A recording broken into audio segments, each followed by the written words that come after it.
Ethan, sigurado ka ba?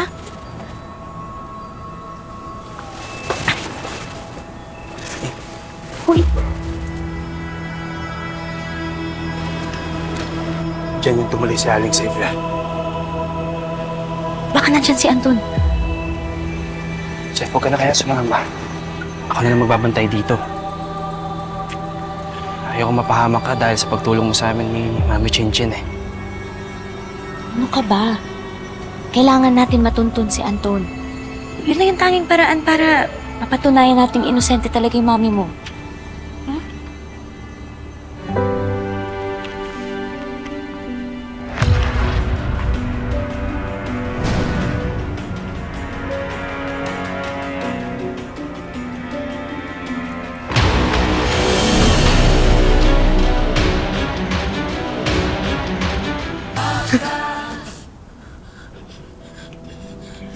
Sorry, Anton, ha?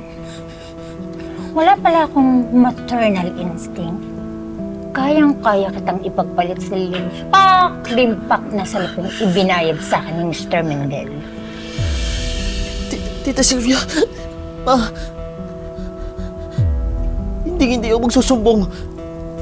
Hindi ako magsasalita. Pakawalan mo lang ako dito.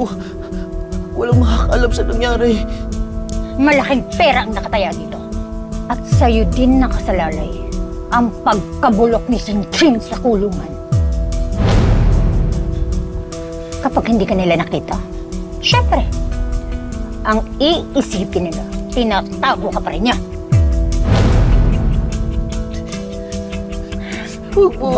Bye, Anton.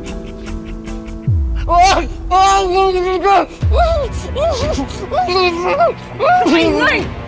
Ha?